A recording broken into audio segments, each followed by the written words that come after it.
Hablemos ahora del tratamiento. Entonces ya sabemos por qué se produce, cuáles son sus manifestaciones clínicas, cuál es el diagnóstico y cómo hacer el enfoque diagnóstico de la hipercalcemia.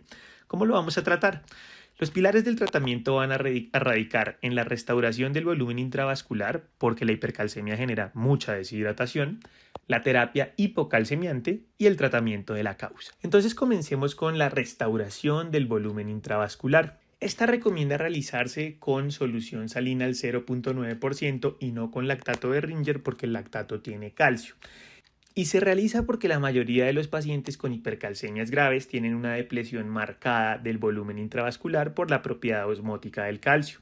Recordemos que si hay una hipercalcemia se va a activar el sensor de calcio en la glándula paratiroides y este potencia la excreción de calcio en la nefrona. Entonces, si constantemente estamos excretando calcio hacia la orina, este calcio genera un efecto osmótico que se lleva todo el agua consigo a través de la orina, generando una importante deshidratación.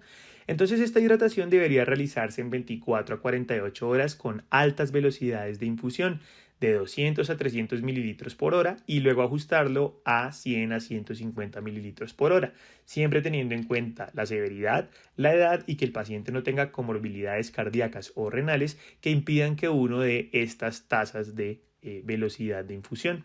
Muchas veces cuando las hipercalcemias son leves y los síntomas no son muy marcados o inclusive es asintomática, podría usarse como única medida, pero cuando ya estamos frente a hipercalcemias moderadas o severas, ahí sí definitivamente tenemos que acompañarlo de terapia hipocalcemiante. Entonces, respecto a la terapia hipocalcemiante tenemos bastantes medicamentos. Entonces, vamos a encontrar, por ejemplo, los inhibidores de la resorción ósea, como por ejemplo los bifosfonatos, la calcitonina o el denosumab, los excretores de calcio, como los diuréticos de asa, o la hidratación con solución salina al 0.9%, los inhibidores de la absorción intestinal de calcio, como lo son los corticoides, los inhibidores de la liberación de hormona paratiroidea, como los calcimiméticos, y la terapia de reemplazo renal, también conocida como diálisis. Arranquemos entonces con los inhibidores de la resorción ósea. Entonces, respecto a los inhibidores de la resorción ósea, el primero de ellos y más importante son los bifosfonatos. ¿Qué es lo que hacen los bifosfonatos? Inhiben una enzima que se llama farnesildifosfato sintasa. Esta enzima produce metabolitos que son necesarios para el reclutamiento y la activación de los osteoclastos. Por lo tanto, si se inhibe esta enzima, no se producirán estos metabolitos. Son los agentes preferidos en el tratamiento de la hipercalcemia y inicialmente se crearon unos que se llamaban los no nitrogenados como el etidronato, el cloronato y el tiludronato, pero estos se fueron dejando poco a poco en el pasado y hoy en día utilizamos los nitrogenados como el ácido zoledrónico o el pamidronato que se administran de forma intravenosa y que son los preferidos en el contexto de la hipercalcemia, ¿de acuerdo? El inicio de su acción se tarda de 24 a 72 horas.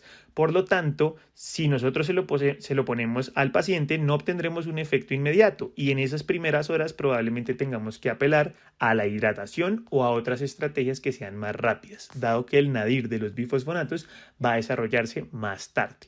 La duración de la acción puede encontrarse desde 2 a 4 semanas y siempre debemos solicitar previo a este tratamiento vitamina D y creatinina. ¿Por qué? Porque aquellos pacientes que tienen deficiencias de vitamina D concomitantes con su hipercalcemia son mucho más susceptibles de desarrollar hipocalcemia con el tratamiento con ácido zoledrónico. Entonces hay que estar pendiente de si el paciente tiene una deficiencia de vitamina D. Y lo otro que hay que mirar es la creatinina. ¿Por qué? Porque si la función renal está alterada, el bisfosfonato se debería infundir a un ritmo más lento e inclusive en algunos casos a una dosis reducida o aún peor, no poder administrarse. Sin embargo, en condiciones de deterioro de la función renal, el pamidronato ofrece mejores resultados. Dentro de los efectos adversos más comúnmente descritos con los bisfosfonatos, se han descrito, por ejemplo, síntomas flu-like, fiebre, artralgias, mialgias, fatiga, dolor óseo, uveitis por inflamación ocular, deterioro de la función renal, y el uso repetitivo de los bisfosfonatos se asocia con el riesgo de desarrollar osteonecrosis de la mandíbula y fracturas de fémur atípicas, que son inclusive más descritos en estos pacientes con hipercalcemias malignas porque las dosis que se están utilizando en el contexto de hipercalcemia son más altas que, por ejemplo, las que se utilizan en osteoporosis, donde esos efectos adversos son menos frecuentes. Entonces, a continuación podemos ver cómo esos bisfosfonatos inhiben a esa enzima que produce los metabolitos necesarios para la activación del osteoclasto. Muy bien, eso es respecto a los bisfosfonatos. Vamos ahora con el segundo inhibidor de la resorción ósea, que es la calcitonina. El mecanismo de acción de la calcitonina radica en inhibir la resorción ósea al inhibir también la función osteoclástica y además tiene la propiedad de que promueve la excreción urinaria de calcio. Como podemos ver, cuando la calcitonina se une a su receptor, genera una cascada inhibitoria que impide que ocurran esos efectos catabólicos que favorecen la hipercalcemia. Entonces, estos efectos de degradación de colágeno tipo 2, proteoglicanos, matriz extracelular y hueso van a verse inhibidos por la acción de esta cascada de señalización del receptor de la calcitonina. El inicio de acción de la calcitonina es rápido, de 4 a 6 horas, y la duración de su acción puede llegar hasta las 48 horas, pero tiene un gran problema y es que desarrolla rápidamente taquifilaxia por regulación a la baja de los receptores de calcitonina.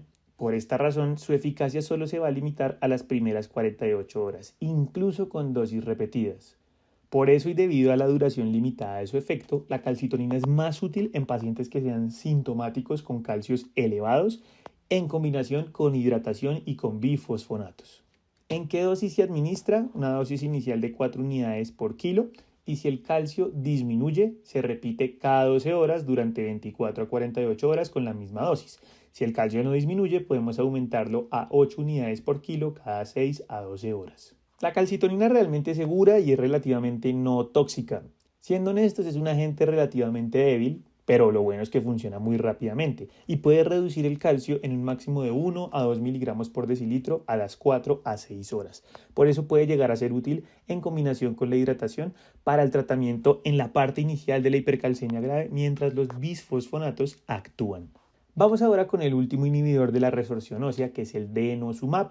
El mecanismo de acción del denosumab es a través de un anticuerpo monoclonal, por eso se llama denosumab, monoclonal antibody. Este anticuerpo se une al ligando RANK ligando, impidiendo su unión con el receptor RANK. Esto inhibe la formación de los osteoclastos. Démonos cuenta que cuando los osteoblastos liberan ese RANK ligando y el RANK ligando se une al receptor RANK, se estimula la formación de los osteoclastos, pero el denosumab lo que hace es atrapar ese RANK ligando, impidiendo que se una al receptor e impidiendo así la activación de esos osteoclastos. El denosumab también es una estrategia muy interesante, pero el inicio de su acción también es demorado, de 4 a 10 días, y su duración puede extenderse hasta 4 a 15 semanas.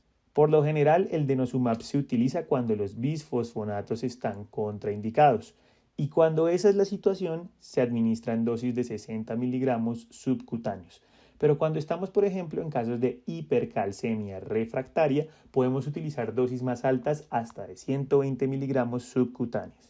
Es una estrategia muy interesante, particularmente en esos pacientes con enfermedad renal crónica en los que se contraindican los bisfosfonatos, porque el denosumab, a diferencia de ellos, no se elimina por el riñón y por lo tanto no hay restricciones de su uso en pacientes que tengan enfermedad renal crónica. Y eso sería entonces respecto a los inhibidores de la resorción ósea. Vamos a hablar ahora de los excretores del calcio. ¿Qué pasa con los excretores de calcio?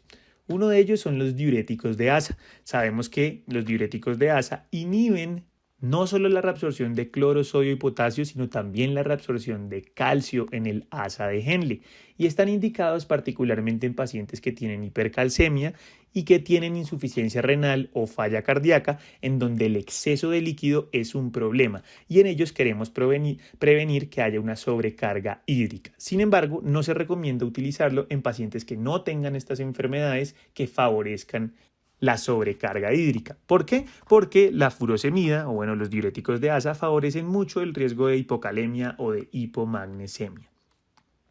Como podemos ver en la imagen, si bien el diurético de ASA actúa directamente en el receptor de sodio-potasio 2-cloro, inhibe a su vez también la reabsorción paracelular de calcio. Vamos ahora con los inhibidores de la absorción intestinal de calcio, que particularmente son los glucocorticoides. ¿Cuál es su mecanismo de acción? Resulta que estos corticoides disminuyen la producción de calcitriol en las células mononucleares activadas, o macrófagos mejor dicho, que se producen en el pulmón en las enfermedades granulomatosas de tipo sarcoidosis o granulomatosis con poliangeitis y en los ganglios linfáticos en enfermedades como los linfomas. Estos corticoides inhiben esa conversión del calcidiol en calcitriol. Y al no producirse calcitriol, recordemos que el efecto más importante del calcitriol es estimular la absorción intestinal de calcio. Entonces, si no se produce tanto calcitriol, pues se disminuye esa absorción y por lo tanto reducimos la hipercalcemia. Va a estar indicado particularmente en aquellas hipercalcemias que sean secundarias a la producción ectópica del calcitriol, como por ejemplo los linfomas y las enfermedades granulomatosas, y se dan dosis de prednisolona de 10 a 40 miligramos por día, logrando reducir las concentraciones de calcio sérico en 2 a 5 días. Tenemos también entonces a los inhibidores de la liberación de hormona paratiroidea, como lo son los calcimiméticos, que los calcimiméticos lo que hacen es agonizar el sensor de calcio en la glándula paratiroides, reduciendo así la liberación de hormona paratiroidea, y son particularmente buenos cuando la hipercalcemia es secundaria a un hiperparatiroidismo primario, a un hiperparatiroidismo secundario o terciario en enfermedad renal crónica y cuando hay un carcinoma de paratiroides. El inicio de su acción tardará de 2 a 3 días y la duración de su acción va a ser mientras que el paciente reciba la terapia. Se puede dar en dosis de 30 miligramos una vez al día y el medicamento en cuestión se llama Cinacalcet. Así que en conclusión, respecto a todas estas estrategias de tratamiento con las que contamos, las vamos a utilizar de la siguiente forma. Si yo tengo una hipercalcemia leve, en donde encontramos un calcio total corregido que está elevado pero que está por debajo de 12 miligramos por decilitro, o si estamos frente a una moderada en donde el calcio está entre 12 a 14, la estrategia de tratamiento va a ser especialmente la hidratación, el tratamiento de la causa e evitar hipercalcemiantes. Pero si el paciente comienza a hacer síntomas estando en moderado o ya tiene una hipercalcemia grave, donde el calcio está por encima de 14 miligramos decilitro, la estrategia a escoger probablemente sea la hidratación sumado a una terapia hipocalcemiante como lo pueden ser los bisfosfonatos con calcitonina o si los bisfosfonatos están contraindicados, considerar la opción del denosumab. Siempre hay que tener presente que pacientes que tengan hipercalcemias moderadas pero que tengan manifestaciones clínicas de severidad como las alteraciones del sensorio deberían tratarse como si la hipercalcemia fuera grave. Y sí o sí evitar los hipercalcemiantes es importante, entonces evitar tiazidas, evitar darle litio, que no esté con mucha inmovilidad, un descanso en cama prolongado no es beneficioso, disminuir la dieta en calcio máximo 1000 miligramos al día, suspender los suplementos de calcio, suspender los suplementos de vitamina D si el paciente no tiene una deficiencia, suspender multivitamínicos que contengan calcio, esto con el fin de contribuir a la reducción de los niveles de calcio en sangre. Y por último, la estrategia final, que es la terapia de reemplazo renal o también conocida como diálisis, la debemos considerar cuando estemos frente a calcios de 18 a 20 miligramos decilitro, cuando hayan síntomas neurológicos pero con estabilidad hemodinámica o cuando el paciente tenga una hipercalcemia grave, que es complicada por una enfermedad renal crónica o por una falla cardíaca, en quienes no podemos administrar la hidratación que necesitamos con las velocidades de infusión que necesitamos con seguridad. Por último, el tratamiento etiológico, por supuesto, va a depender de cuál es la causa. Si estamos frente a un hiperparatiroidismo, si es primario, va a tener que ser llevado a paratiroidectomía en la gran mayoría de los casos o al uso de calcimiméticos. Si es secundario, el uso de calcimiméticos. Y si estamos frente a un carcinoma de paratiroides, probablemente sea llevado a cirugía, estrategias de bisfosfonatos, calcimiméticos e inclusive considerar la posibilidad de denosumab. En enfermedades granulomatosas, el uso de corticoides y la dieta baja en calcio.